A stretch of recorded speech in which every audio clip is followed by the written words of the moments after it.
We are so pleased to welcome Lilia Vu to our Golf Central set. Lilia, in that sound, you were very open and honest and vulnerable about what the past few months have been like with the back injury. Can you just give us a little bit of insight into what this recovery process has been like for you to get back to a point where then you're winning in your first start back on the LPGA Tour? Absolutely. I was definitely really gutted to not be able to defend my title at Chevron this year and also miss the U.S. Women's Open at Lancaster. But it was a good time off, 2 months off, to kind of just regain what I needed to regain with my team. We reevaluated that stability work that I needed and to just kind of take that time to let my body recover from my back injury. And it was really painful to not be able to compete on tour, but it was necessary, and I felt like Meyer was the right tournament to start back up again. What's been the maintenance program since then?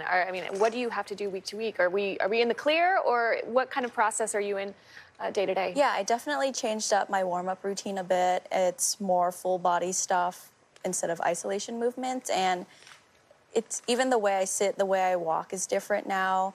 I have to really incorporate breathing. I guess when you're tense and nervous, you kind of hold your breath, and it sounds like super superficial stuff, but it was the necessary stuff. And when you're good, you don't want to make those changes, right? So it was the right time to do that. Well, I mean, after taking that many months off of competitive golf, you would think that there would be some competitive rust, you know, just not having picked up a club when the rest of the tour is playing in the heart of the season. But you showed none of that at the Meyer LPGA Tour. How are you able to do that, going from you're not playing for 2 months and just showing up so fresh? I'll be honest, I set my bar really low last week. I knew my game was a little rusty, but kind of gave myself grace and trying not to be too hard on myself because I do tend to be like that. So I think I made it really easy. I just wanted to make contact with the ball, and then slowly it got better every single day. And yeah, by Sunday I was feeling good, and I think on 16, that's when it really clicked. I saw the leaderboard. I wasn't too far from the lead. And so I just tried to birdie out, birdied 16 and 18, and I honestly thought that I wouldn't get myself in a position for a playoff, but was given that opportunity, and then, yeah. You know what they say, beware the injured golfer. That's the person that you have to certainly be watching out for. Is this something that you've dealt with in the past, or was this a surprise to you when this injury occurred? This injury has kind of been, last year I had a little bit of it, but it wasn't too severe, kind of got over with it within 2 weeks and just never thought about it. But this came pretty early in the season, so I was definitely bummed to miss a bunch of events. But it's nothing too severe, so I'm really happy to be out here again. Speaking of out here, have you had a chance to look around Sahalee? What's been in your impressions of playing this golf course so far? So I played 9 this morning. It's definitely very demanding off the tee, and you have to be able to shape your shots both ways. So I think it'll be really fun this week for all of us. Well, I've been so impressed. You know, you had an amazing career at UCLA, and then you come out on tour, and Paige and I know that necessarily being a great collegiate golfer, you don't make that seamless transition into the professional ranks, and you had to go back to the Epson Tour, and then kind of build your way from there. How taking those steps has really impacted or shaped you as a golfer on the LPGA Tour?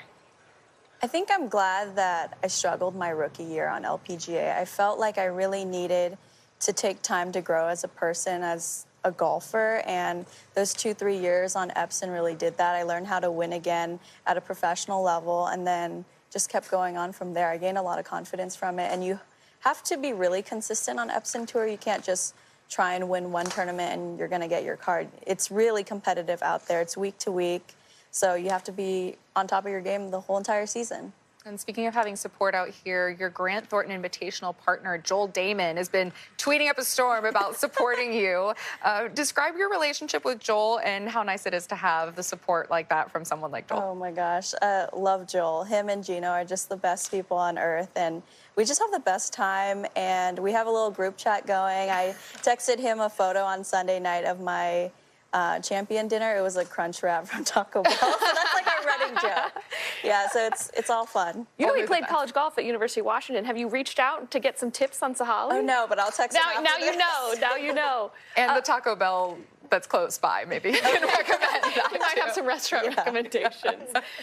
Last week, I found it very interesting. We were sitting on the desk with former #1 in the world, Martin Keimer, that discussed that he, during that time when he was the top of the game, was really uncomfortable.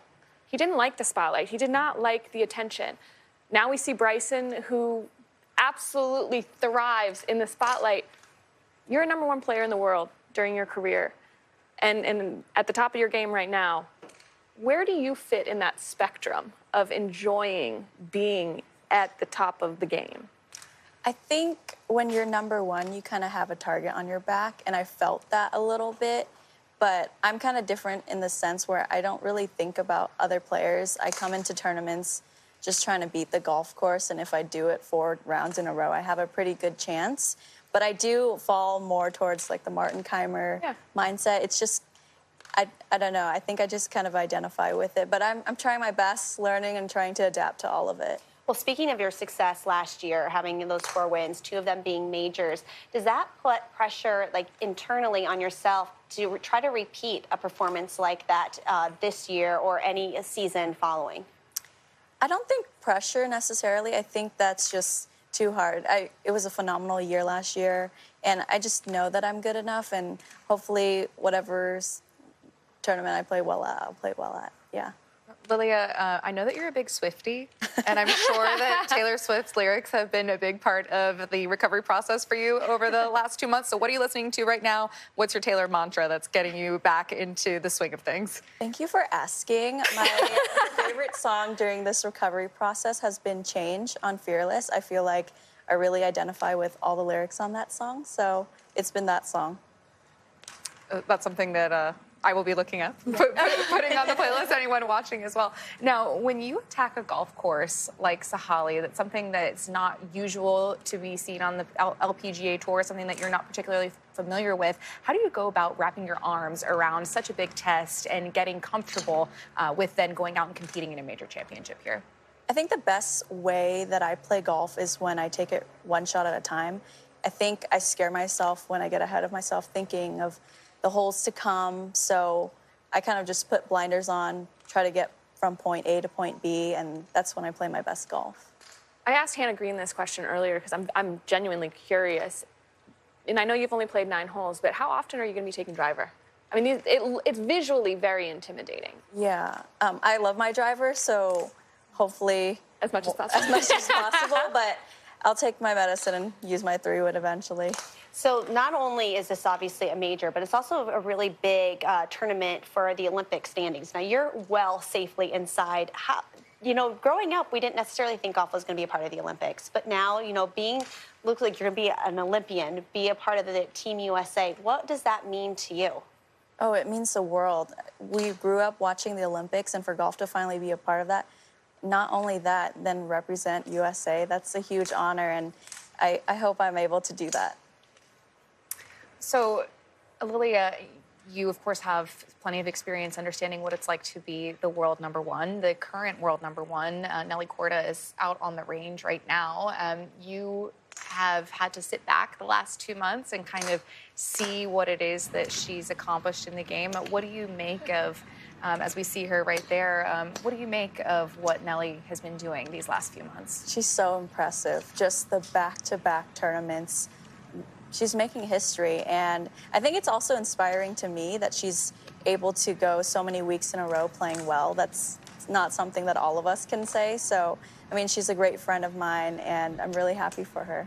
When you talk about that, what is it, and after a win, for example, winning last week, what do you have to do mentally, emotionally, physically to kind of then get back in ready to play come Thursday? I think you just got to take it day by day. Like, what's my goal today? Okay, go out there and see the course. And then the next day is like, okay, let's groove my game into the right direction. And trust that you have a good team around you to kind of guide you there. They're there to make your life a little bit easier. So just trust in your team. And who's on your team? There's a lot of people on my team, but I appreciate it, and I have the best people around me. Well, you were joking about your championship dinner being, Taco Bell. Are you able to ever really just kind of sit back and enjoy what you have accomplished so far? Like even just having won on Sunday, or is it immediately on to the next? I mean, I think coming from this past weekend, I was just working on travel plans to get here. Kind of missed my flight on Sunday night, so we were just working. We drove to Detroit and then had a really early flight out next morning, so didn't have time to celebrate, but we will during the off weeks. Sorry. Yeah. Well, speaking of Champions Dinner, and I know that you had Taco Bell after this win, but for the Chevron Championship, they host a really nice Champions Dinner, and Thomas Keller did the catering there. So I can only imagine how lovely that was. So you've got all the spectrums covered. Yeah, absolutely. in terms of culinary celebrations. Lilia, we so appreciate the time and enjoy the week. Yeah. Thank you so much for having me. Congrats.